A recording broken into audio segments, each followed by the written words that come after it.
Oui, bonsoir. Enfin, je m'excuse, Vraiment, je suis désolée, je suis navrée pour cet instant. Voilà, maman est en train de gérer les enfants et tout. Je suis vraiment désolée. À 21h, la petite, elle n'est pas encore couchée. C'est la vie. Donc voilà, et j'ai envie de partager ce moment. Mais bon, à cette heure-là, elle a besoin de moi et il faut que je sois là. Mais j'ai envie, il faut que je me dise, il faut aussi respecter le temps. C'est pas, ça me dérange pas, mais bon, c'est comme ça. Ce soir, c'est pas facile. Disons que parfois ça passe, mais là aujourd'hui c'est un peu compliqué. Donc je m'excuse vraiment et que le Seigneur fasse grâce. Je vais reprendre la lecture de Exode 4. Voilà. Donc Moïse répondit et dit, voici, ils ne me croiront point et ils n'écouteront point ma voix. Mais ils diront, l'Éternel ne t'est point apparu. L'Éternel lui dit, qu'y a-t-il dans ta main? Il répondit, une verge. L'Éternel dit, jette-la par terre. Il la jeta par terre et elle devint un serpent. Moïse fuyait devant lui. L'Éternel dit à Moïse, étends ta main et saisis-le par la queue. Il étendit la main et le saisit, et le serpent redevint une verge dans sa main. C'est là, dit l'Éternel, ce que tu feras, afin qu'ils croient que l'Éternel, le Dieu de leur père, t'est apparu, le Dieu d'Abraham, le Dieu d'Isaac et le Dieu de Jacob. L'Éternel lui dit encore, mets ta main dans ton sein. Il mit sa main dans son sein, puis il la retira, et voici sa main était couverte de lèpre blanche comme la neige. L'Éternel dit, remets ta main dans ton sein. Il remit sa main dans son sein, puis il la retira de son sein, et voici, elle était redevenue comme sa chair. S'ils ne te croient pas, dit l'Éternel, et n'écoutent pas la voix du premier signe, ils croiront à la voix du dernier signe. S'ils ne croient pas même à ces deux signes, et n'écoutent pas ta voix, tu prendras de l'eau du fleuve, tu la répandras sur la terre, et l'eau que tu auras prise du fleuve deviendra du sang sur la terre. Moïse dit à l'Éternel, ah Seigneur, je ne suis pas un homme qui ait la parole facile, et ce n'est ni d'hier, ni d'avant-hier, ni même depuis que tu parles à ton serviteur, car j'ai la bouche et la langue embarrassées. L'Éternel lui dit, qui a fait la bouche de l'homme, et qui rend muet ou sourd, voyant ou aveugle? N'est-ce pas moi l'Éternel? Va donc, je serai avec ta bouche, et je t'enseignerai ce que tu auras à dire. Moïse dit à Seigneur, envoie qui tu voudras envoyer. Alors la colère de l'Éternel s'enflamma contre Moïse, et il dit, n'y a-t-il pas ton frère Aaron le Lévite? Je sais qu'il parlera facilement. Le voici lui-même qui vient au-devant de toi, et quand il te verra, il se réjouira dans son cœur. Tu lui parleras, et tu mettras les paroles dans sa bouche, et moi je serai avec ta bouche et avec sa bouche, et je vous enseignerai ce que vous aurez à faire. Il parlera pour toi au peuple. Il te servira de bouche, et tu tiendras pour lui la place de Dieu. Prends dans ta main cette verge avec laquelle tu feras les signes.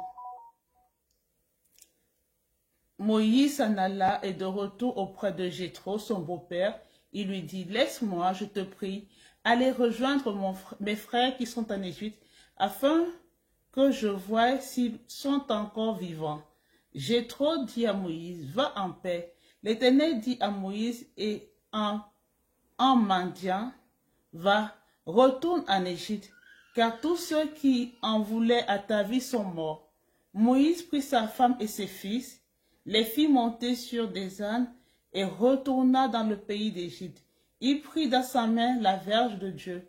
L'Éternel dit à Moïse en partant pour retourner en Égypte, vois tous les prodiges que je mets en ta main, tu les feras devant Pharaon, et moi j'endurcirai son cœur, et ils ne laisseront point aller le peuple.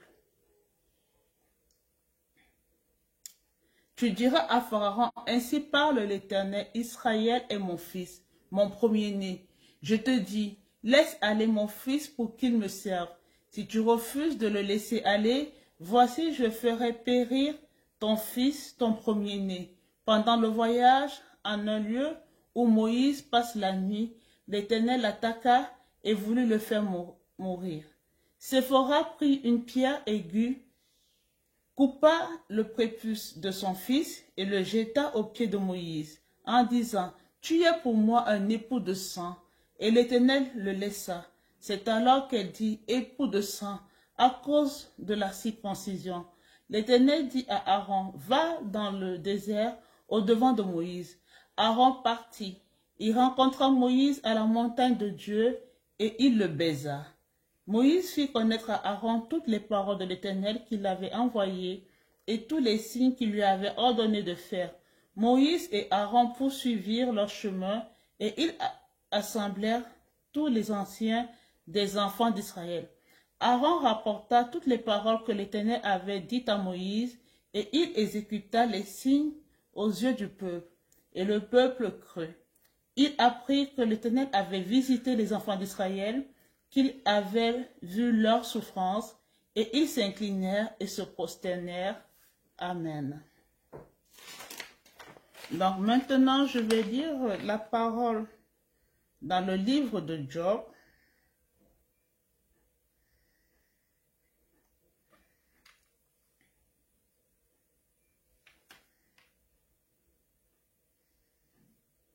Job 21.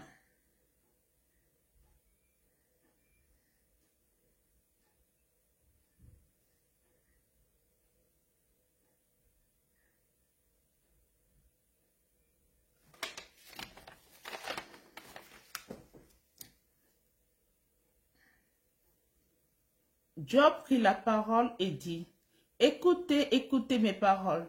Donnez-moi seulement cette consolation. Laissez-moi parler, je vous prie, et quand j'aurai parlé, tu pourras te moquer. Est-ce contre un homme que se dirige ma plainte? Et pourquoi mon âme ne serait-elle pas impatiente?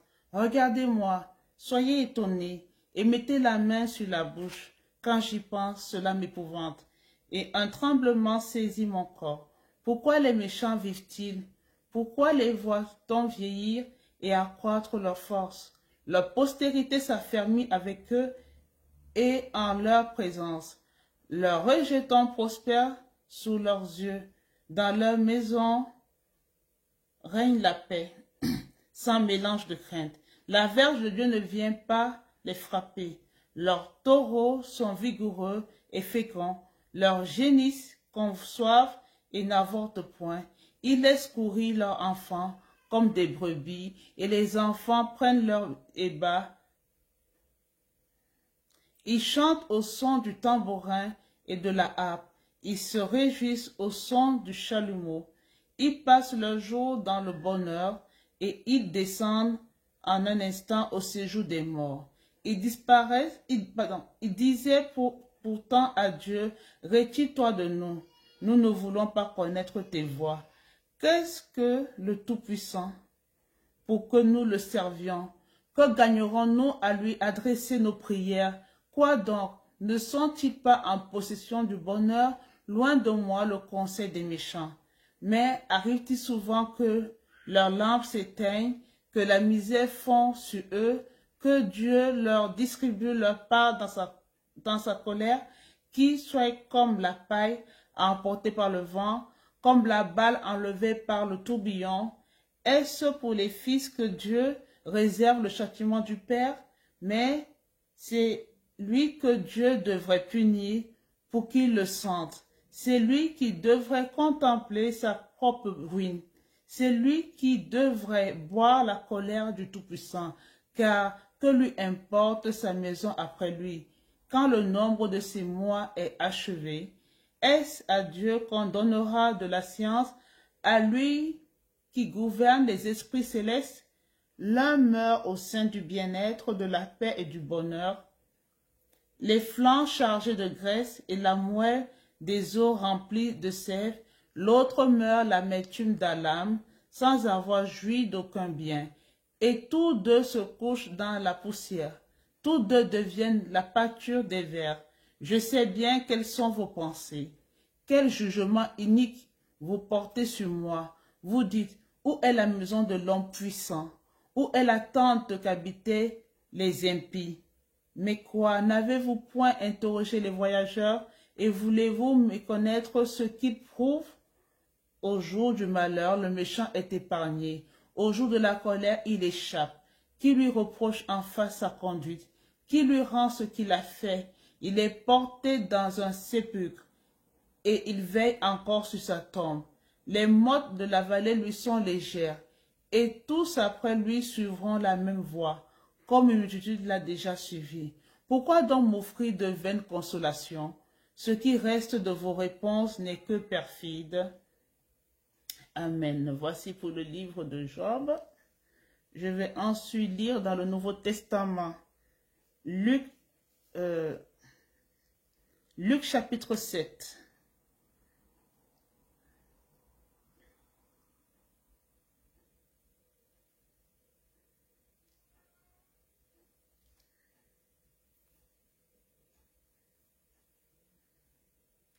Après avoir achevé tous ses discours devant le peuple qui l'écoutait, Jésus entra dans Capernaum. Un centenier avait un serviteur auquel il était très attaché et qui se trouvait malade, sur le point de mourir. Ayant entendu parler de Jésus, il lui envoya quelques anciens des Juifs pour le prier de venir guérir son serviteur. Ils arrivèrent auprès de Jésus et lui adressèrent d'instantes supplications, disant: il mérite que tu lui accordes cela, car il aime notre nation et c'est lui qui a bâti notre synagogue. Jésus étant allé avec eux n'était guère éloigné de la maison, car le centenier envoya des amis pour lui dire: Seigneur, ne prends pas tant de peine, car je ne suis pas digne que tu entres sous mon toit. C'est aussi pour cela que je ne me suis pas cru digne d'aller en personne vers toi. Mais dis un mot, et mon serviteur sera guéri. Car moi qui suis soumis à des supérieurs, j'ai des soldats sous mes ordres. Et je dis à l'un: va, et il va, à l'autre: viens, et il vient, et à mon serviteur: fais cela, et il le fait.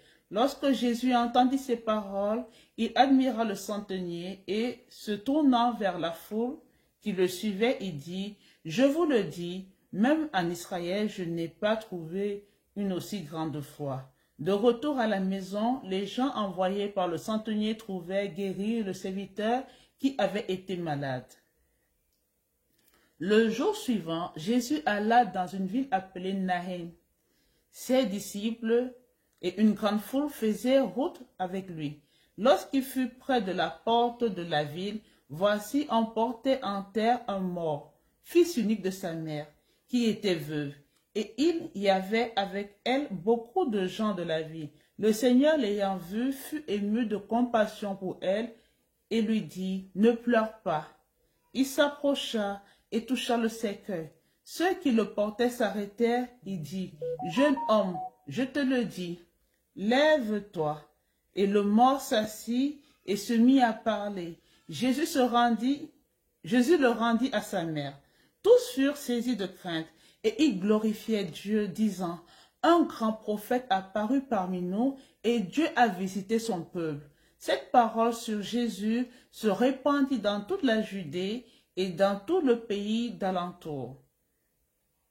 Jean fut informé de toutes ces choses par ses disciples. Il en appela deux et les envoya vers Jésus pour lui dire: es-tu celui qui doit venir, ou devons-nous en attendre un autre? Arrivés auprès de Jésus, ils dirent: Jean-Baptiste nous a envoyés vers toi pour dire: es-tu celui qui doit venir, ou devons-nous en attendre un autre?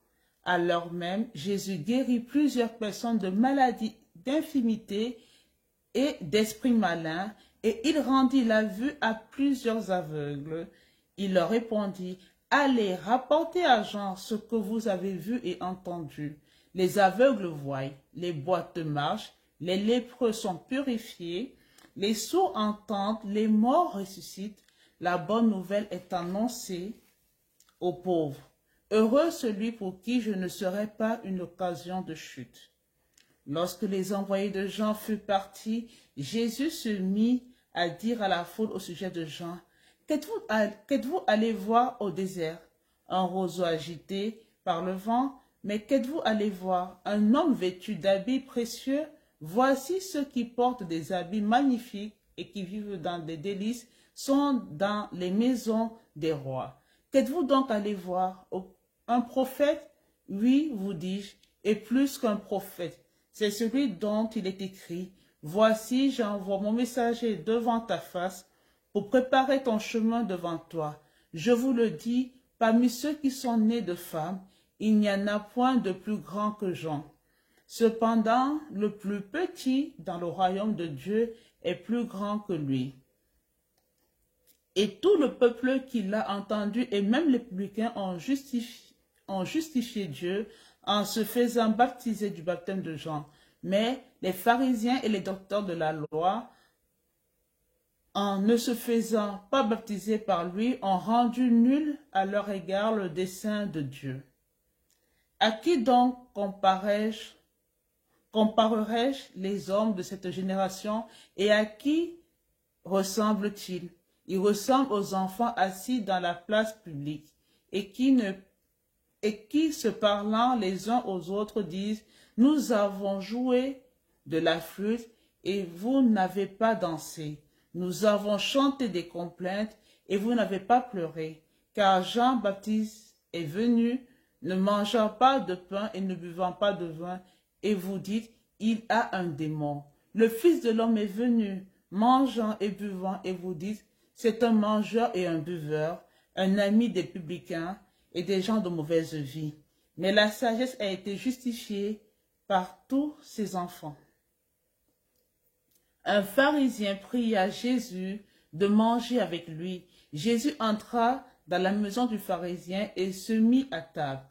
Et voici une femme pécheresse qui se trouvait dans la ville, ayant su qu'il était à table dans la maison du pharisien, apporta un vase d'albâtre plein de parfums et se tint derrière aux pieds de Jésus.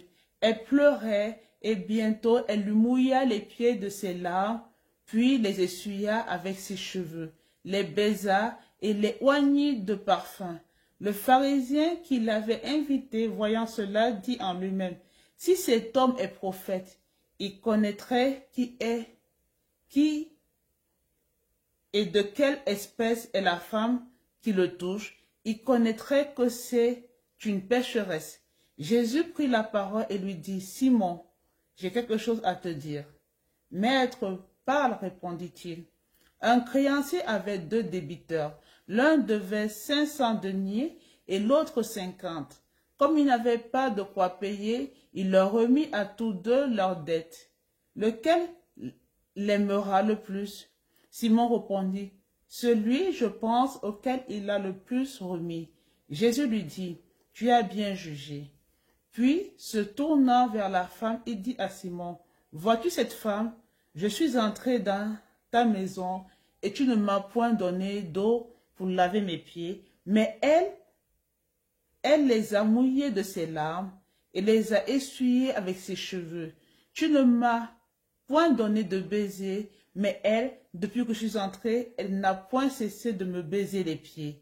Tu n'as point versé d'huile sur ma tête, mais elle a versé du parfum sur mes pieds. C'est pourquoi je te le dis, ses nombreux péchés ont été pardonnés, car elle a beaucoup aimé. Mais celui à qui on pardonne peut aimer peu. Et il dit à la femme, tes péchés sont pardonnés. Ceux qui étaient à table avec lui se mirent à dire en eux-mêmes, qui est celui-ci qui pardonne même les péchés? Mais Jésus dit à la femme, ta foi t'a sauvée, va en paix. Amen. Je vais lire la lecture dans le psaume 38.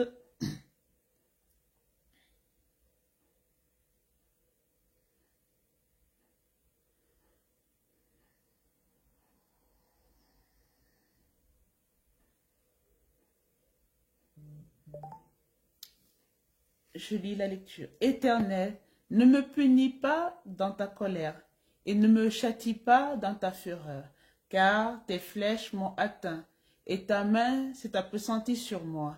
Il n'y a rien de sain dans ma chair à cause de ta colère. Il n'y a plus de vigueur dans mes os à cause de mon péché. car mes iniquités s'élèvent au-dessus de ma tête. Comme un lourd fardeau, elles sont trop pesantes pour moi. Mes plaies sont infectes et purulentes par l'effet de ma folie. Je suis courbé, abattu au dernier point. Tout le jour, je marche dans la tristesse, car un mal brûlant dévore mes entrailles, et il n'y a rien de sain dans ma chair.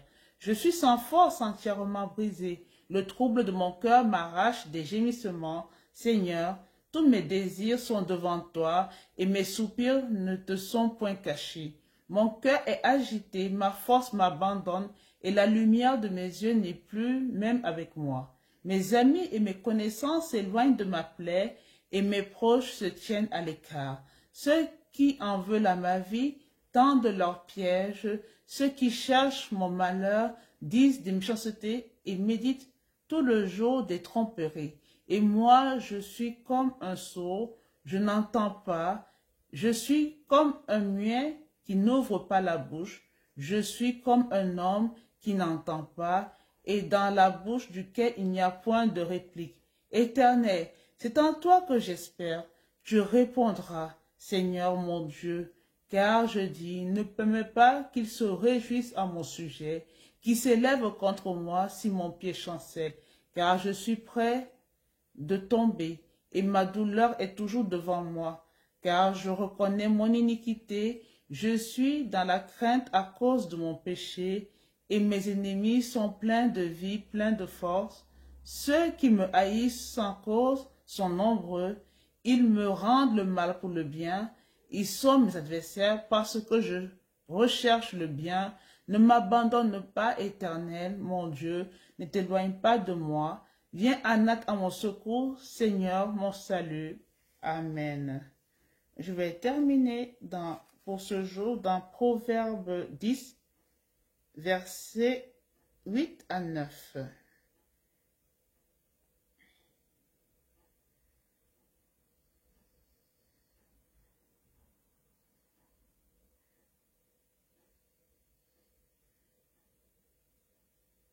Celui qui est sage de cœur reçoit les préceptes, mais celui qui est insensé des lèvres court à sa perte. Celui qui marche dans l'intégrité marche avec assurance, mais celui qui prend des voies tortueuses sera découvert. Amen. Je remercie le Seigneur pour ce moment. Je bénis le Seigneur. Je remercie toutes celles qui ont pu être là à cet instant. Et ceux qui suivront cette parole plus tard, que le Seigneur vous touche, que le Seigneur vous remplisse de son amour, de sa grâce, de sa puissance et de sa parole par son Esprit Saint dans vos cœurs, dans votre vie, dans votre entourage, dans vos différents défis et challenges dont seul le Seigneur a le pouvoir de se révéler et de manifester sa gloire par son Fils Jésus-Christ. Soyez bénis. Je vous souhaite une bonne soirée et je vous dis à très bientôt. Que le Seigneur vous garde. Amen.